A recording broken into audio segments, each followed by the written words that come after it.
E aí, família, vamos lá? Tá na hora do vídeo, hein? Ó, essa aqui é a parte 1 de uma matéria que vão ter duas partes, tá? Olha só. Ex-oficial da imigração do Japão, que trabalhava dentro da agência de imigração do Japão, questiona a caixa preta, escondendo a política sobre os direitos dos estrangeiros. Parte 1.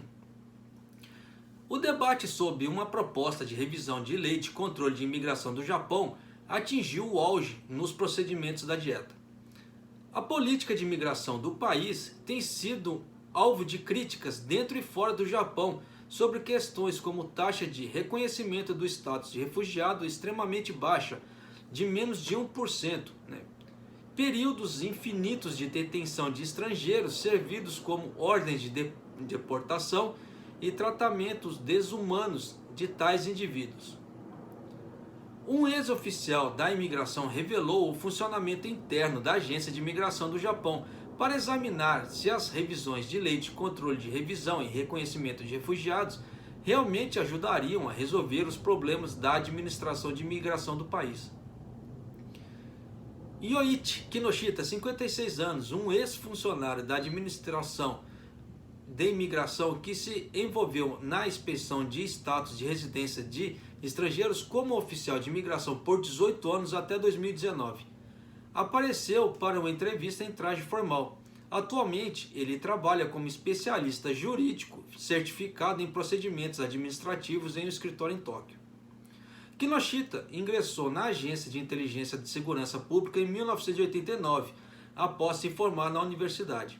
Em 2001, ele foi transferido para o Immigration Bureau, o que é agora o Immigration Service Agency, um órgão externo do Ministério da Justiça, e posteriormente trabalhou como oficial da imigração até março de 2019. Ele também frequentou a escola de pós-graduação da Universidade de Kanagawa, juntamente com suas funções oficiais nos últimos 2 anos antes da sua aposentadoria. Ele obteve o título de mestre em administração de imigração, sua própria linha de trabalho. As tarefas dos oficiais de imigração variam muito dependendo de cada divisão. Kinoshita foi inicialmente designado para a seção de Immigration Bureau, encarregada de investigar as reais condições das vidas dos candidatos, como verificar se os residentes estrangeiros não estavam envolvidos em casamentos falsos ou trabalho fraudulento, comparando-os com as informações do aplicativo, entre outros meios. Então já deu para vocês terem ideia que eles fazem sim pesquisa, eles investigam, tá? Por isso que é muito importante não colocar dados falsos. Se você colocar dados falsos ali, pode ser que você tenha o visto negado, tá? Então fiquem atentos.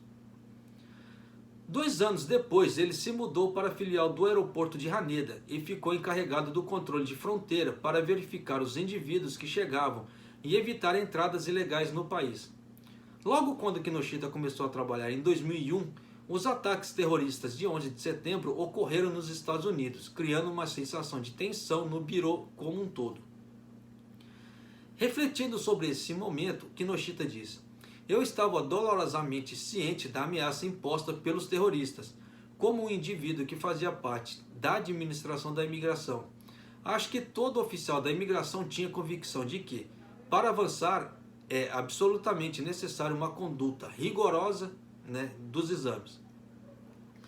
A Agência Central de Imigração do Japão possui autoridade esmagadora para tomar decisões envolvendo a entrada e saída de estrangeiros do país, com o objetivo de proteger a segurança pública. Então, como esses funcionários da imigração veem os estrangeiros no Japão? Posso falar sobre isso agora porque o tempo passou, começou Kinoshita. Eu costumava ter essa visão de que os estrangeiros podiam ser algo ruim e tinham o potencial de transformar as pessoas, no caso assim, em pessoas perigosas. Disse a mim mesmo que não devia ver a natureza humana como fundamentalmente boa. Embora Kinoshita tivesse esse preconceito, suas opiniões começaram a mudar após a sua transferência para outro departamento. Uma sessão de triagem na qual os oficiais ouvem as situações de estrangeiros que ultrapassam o prazo de validade de seus vistos e determinam se eles devem receber permissão especial de residência. Como era responsável por vários casos, aos poucos começou a sentir desconforto em relação à administração da imigração japonesa. Os primeiros sinais de dúvida surgiram quando ele lidou com casos de deportação de crianças, levando-o a pensar: tudo bem se as coisas continuarem como estão? Complicado, né? As crianças que nasceram e foram criadas no Japão, ou as que vieram para o país muito jovens, têm raízes no Japão. Bom, isso é fato, né? Eles estudam em escolas no país e estão imaginando o futuro no Japão. Estamos fazendo essas crianças, de repente, ir para seus países de origem, sobre os quais eles não sabem muito. Eu questionei qual era exatamente o interesse nacional do Japão que precisava ser protegido, mesmo indo tão longe. A permissão especial para o sistema de residência é uma medida que confere status de residência a estrangeiros que receberam ordens de saída e estão sujeitos a procedimentos de deportação, considerando as circunstâncias especiais. No entanto, os critérios para determinar a elegibilidade são ambíguos, e a agência de imigração afirma que verá várias circunstâncias de forma abrangente para cada caso. Kinoshita percebeu o perigo nessa abordagem. Essa parte ambígua diz muito ao governo Suga. O governo Suga, ultimamente, ele tem feito muitas leis e eles passam para o povo essas leis, mas de forma muito ambígua, gera muita dúvida em questão de interpretação. Então é complicado. Tá? As decisões sobre se os indivíduos devem ser protegidos, concedendo-lhes permissão especial para permanecer no Japão, varia entre os oficiais responsáveis, bem como os escritórios regionais. Houve casos que, embora tratassem de casos semelhantes, um escritório concedeu a permissão enquanto o outro não, diz Kinoshita. Além disso, tive na sessão de triagem por 3 anos, a partir de 2006, e fui transferido para o departamento separado em 2009. Posteriormente, fui colocado na sessão de triagem novamente a partir de 2016, e os critérios de triagem claramente se tornaram muito mais rígidos durante esse período. Por exemplo, a permissão para permanecer no país era anteriormente emitida de forma bastante flexível para as pessoas que eram casadas com japoneses e não tinham problema em particular, além de atrasar os vistos. Mas esse não era o caso quando voltei para a sessão. Por que esses eventos ocorreram? Uma política governamental estava por trás da mudança, especificamente um plano para diminuir o número de estadias ilegais de estrangeiros no Japão pela metade em 5 anos, entre 2004 e 2008. Então já deu para você sacar que casar com japonês não lhe dá segurança no Japão. Tá? Então se você tiver problemas com visto, já sabe que pode correr o risco de ter que ir embora do Japão. Tá? Então você vê que é um ex-oficial da imigração falando, não sou eu. Kinoshita estava na sessão de triagem durante esse tempo, e as autoridades estavam se concentrando em aumentar o número de internações legais. Entre outras palavras, para conceder a permissão mais especial para residentes, segundo as estatísticas, ocorreram cerca de 50 mil casos de autorização especial concedida a estrangeiros para permanecer durante o período coberto pela política governamental. O número de estadias ilegais acabou diminuindo pela metade, cerca de 220 mil, de cerca de 220 mil para cerca de 110 mil, e cerca da metade desses números foi efetivamente coberto por essa política governamental. Mas surgiram problemas depois que o projeto do governo chegou ao fim. O Immigration Bureau reverteu suas políticas e não concedeu mais tanto consentimento especial de medida de alívio de deportação. O número de casos onde a permissão especial foi concedida, que tinha ficado em uma média de 10 mil por ano durante a política governamental mencionada, tem pairado em um nível extremamente baixo, para cerca de 1.000 por ano, desde que Kinoshita voltou à sessão de triagem em 2016. Mesmo que todos tenham circunstâncias semelhantes, Alguns deles recebiam o alívio da deportação em um determinado período, enquanto outros não em um período diferente. Tal coisa não deveria acontecer normalmente, mas a agência de imigração vê as coisas de forma diferente, o que é natural que as decisões mudem dependendo do tempo. Então já deu para você ter ideia que dependendo do visto, no caso assim, do visto permanente, pode ser que um local saia, o outro não. Tá, então você vê como é que é importante, dependendo, fazer muito bem pesquisa de campo, que eu falo pesquisa de campo, que é tentar procurar saber o número de aprovações dos vistos em um lugar diferente do outro escritório. Tá? Nisso aí pode aumentar muito a sua chance de você tirar o visto permanente no Japão. Olha aí, outra dica que acabamos de pegar em uma matéria japonesa, né? Então já deu para você entender. Os Jogos Olímpicos e Paralímpicos de Tóquio, em 2020, também se escondem no plano de fundo de uma diminuição repentina nas concessões de medidas de alívio de deportação. Tóquio venceu a licitação para sediar os Jogos de Verão de 2020, em setembro de 2013, e isso parece ter sido um ponto de viragem significativo também. O Ministério da Justiça emitiu um documento datado em 7 de abril de 2016, dirigido aos diretores do Departamento Regional de Imigração. Ele abordou os Jogos de Tóquio e instruiu se engajar ativamente em atividades específicas para a remoção eficiente e eficaz de estrangeiros que representavam preocupações para a sociedade japonesa. Já deu para vocês entenderem, né? A dúvida de Kinoshita em relação ao trabalho de imigração cresceu cada vez mais e acabou se consolidando na seguinte questão: tudo depende da nossa discrição e de uma decisão sutil. Não há órgãos externos que nos controlem. É realmente sensato e justo aceitar tal abordagem em que o funcionamento interno fica oculto como uma caixa preta. Então já deu para você entender que isso vai de acordo com o oficial que pegar o caso. Tá? Então se o oficial que pegou o caso for uma pessoa bondosa, a pessoa fica. Se não, a pessoa tem que ralar o peito. A mesma coisa na questão dos vistos permanentes. Mesmo que os critérios que as pessoas ali tenham todos ali, dependendo do oficial, pode ser que ele aceite, pode ser que não. Porque eu já vi casos assim acontecerem. Casos de pessoas que já estão há mais de 10 anos no Japão, tentando visto permanente e não conseguem. Isso porque são famílias com filhos. E não conseguem. E mostram toda a estabilidade.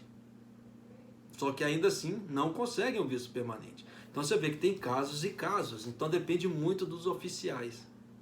Então, por isso que eu falo, faça uma pesquisa de campo, procure saber em qual local está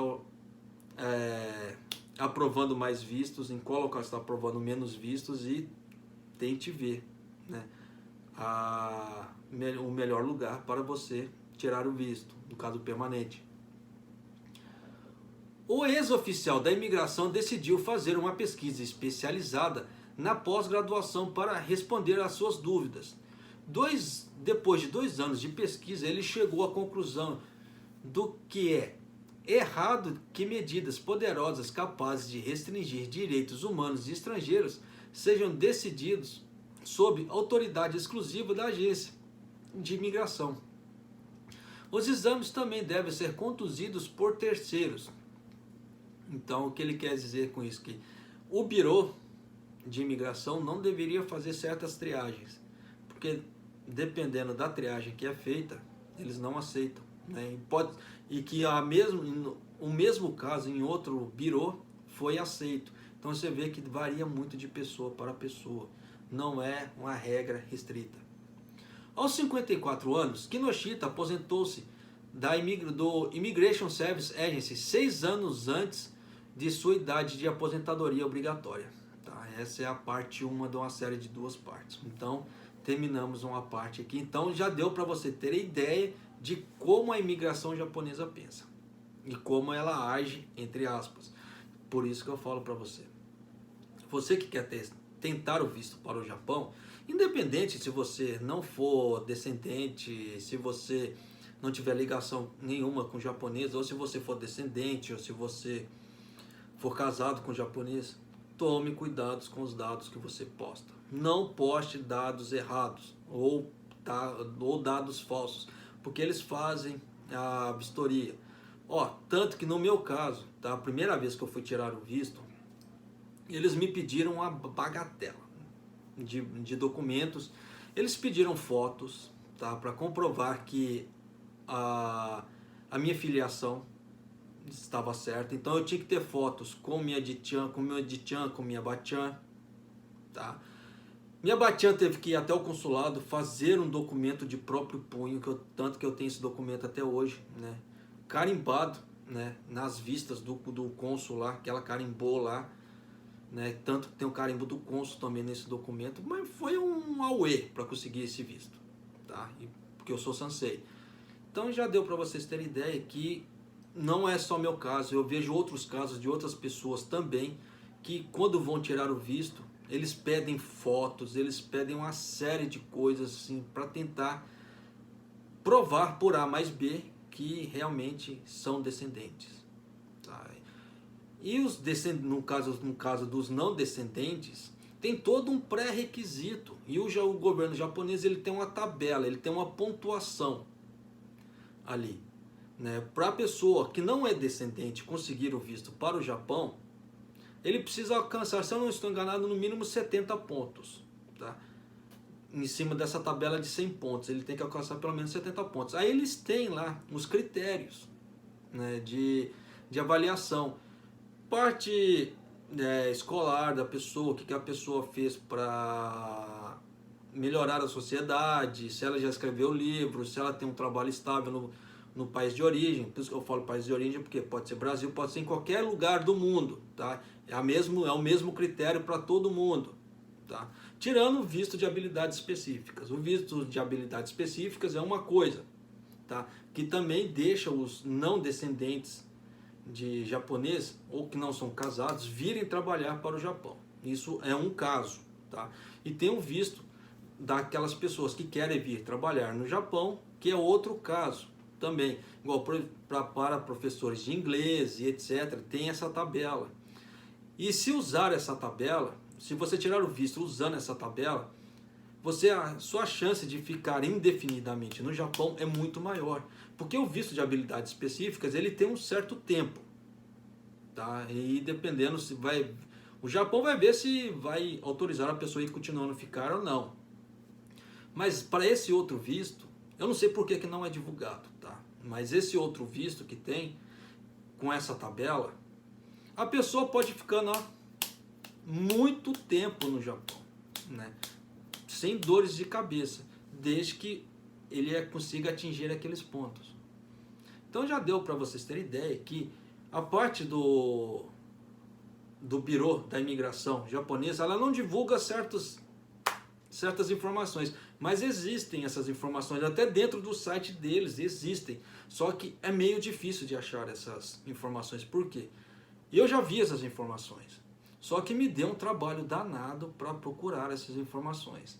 Você tem que ficar horas garimpando, não é questão de minutos não, são horas garimpando, porque você clica de um link, vai para o outro, puxa para o outro e vai, daqui a pouco você tem 500 telas abertas ali, né, para vasculhar as informações, até você chegar aonde você quer. Mas existem sim essas informações.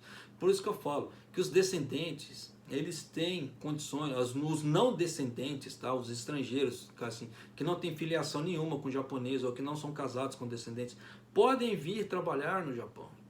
Eles têm condições, tanto que existe um formulário de visto com os espaços lá embaixo, professor, repórter, policial, o caramba 4 ali embaixo, para você ticar ali o que você quer, esportista, no caso atleta, né, para você vir para o Japão, trabalhar no Japão. Tem uma série de coisas ali, só que você vê que não é divulgado esse tipo de coisa. Por quê? No Brasil se concentrou, infelizmente, muito naquela história do descendente, no caso assim, o Nisei e o Sansei, né, agora com o Yosei, vir para o Japão, ou se casar-se com descendente, que é a via mais fácil. Só que eles não explicam as outras. E as outras também requerem um certo tempo, mas não impossibilita a pessoa de vir trabalhar para o Japão. né? Se você assistiu o vídeo até o final, né, até agora, eu tiro meu chapéu para você, porque não é todo mundo que tem saco para ficar aguentando esse Zé aqui falando, tá? Mas já deu para você sacar que os procedimentos mudam muito de acordo com o local. E arigatou gozaimasu.